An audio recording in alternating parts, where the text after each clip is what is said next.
All right, let's talk about ESG. You've probably seen those three letters popping up everywhere, right? But what do they really mean?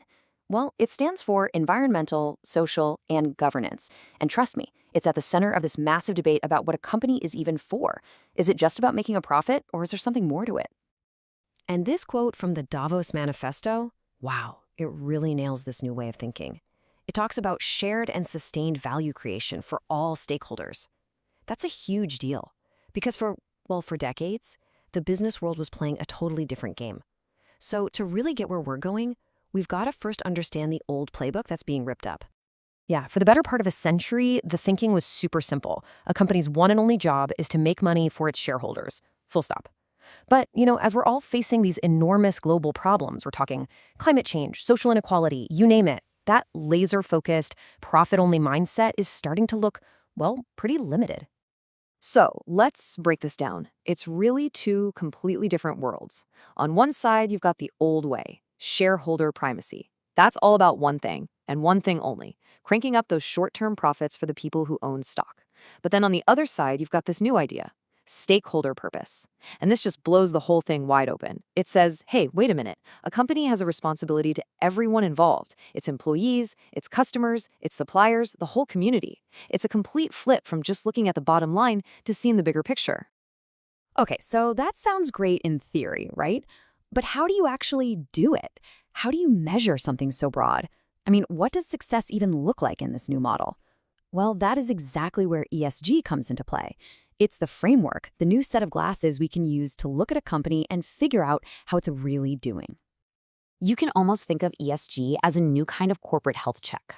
It's not just about checking the financial pulse anymore. It forces everyone to look past the spreadsheets and see the risks and opportunities that were just invisible before. For a company, it's about getting a handle on their total impact on the world. And for an investor, it's like having a special scanner to spot hidden problems or incredible potential that others might miss. So let's get into the nitty-gritty.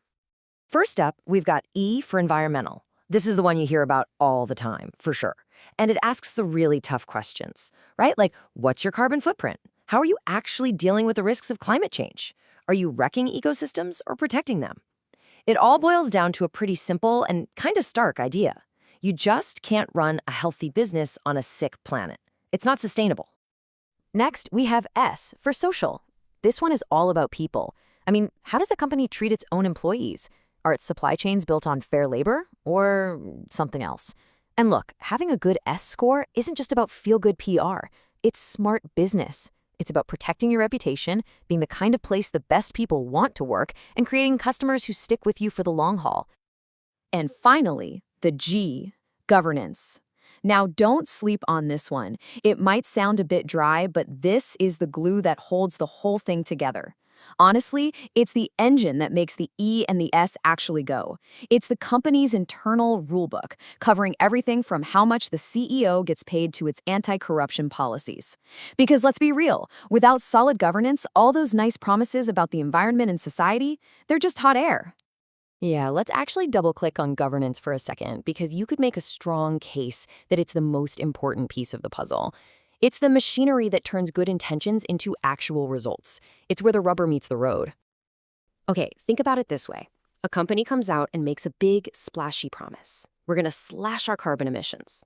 That's the E, right? The environmental goal. But it's the G, the governance, that actually makes it happen. It's the governance that sets up a committee on the board to watch over the plan. It's the governance that says, hey, CEO, your bonus is tied to hitting these emission targets. And it's governance that makes sure they're reporting on their progress honestly. Without that backstage machinery, that big promise is basically worthless.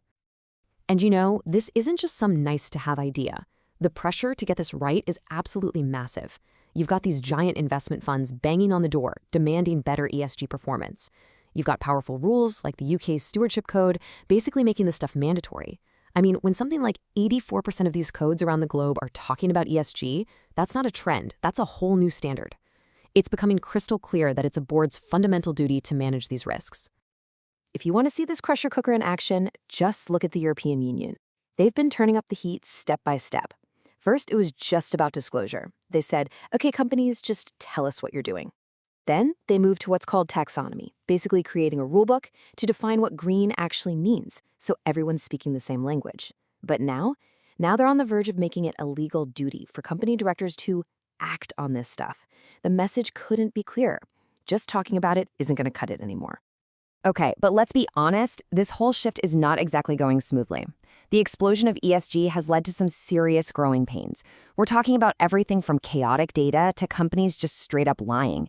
It's very much a system that's being built as we go, and yeah, the cracks are definitely starting to show. Which, of course, leads to the million-dollar question. With all this hype, with all this momentum, is ESG actually working? Is it living up to the promise? Or is it just turning into a big, fancy marketing gimmick? So what are the big roadblocks? Well, it all starts with the data itself. A lot of it is unaudited, it's inconsistent, it's just a mess.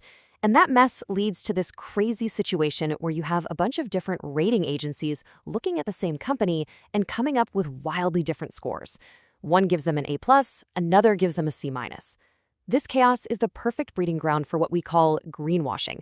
Where companies can talk a big game about being sustainable without actually doing the hard work. But here's the thing. The consequences for not acting are getting very, very real. Take a look at this number. 1,550. That's how many climate-related lawsuits were filed around the world by 2020, and that number is only going up. Just look at the groundbreaking case where a court in the Netherlands ordered Royal Dutch Shell to slash its carbon emissions. The takeaway here is huge. Regulators have been asking nicely, but now courts are starting to force the issue. So, with all of that, where are we? It's really easy to look at all these problems, the messy data, the greenwashing, and just get cynical about the whole thing. But what if we're just looking at it wrong? Maybe the problem is thinking of ESG as a finished product, when really it's this massive, ambitious project that's only just begun.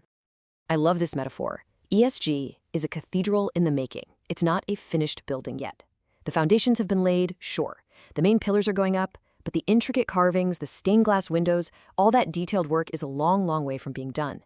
It's this huge, generational project to completely rebuild the idea of what a business is. And like any giant construction site, while it's being built, it's going to be chaotic and it's going to be messy.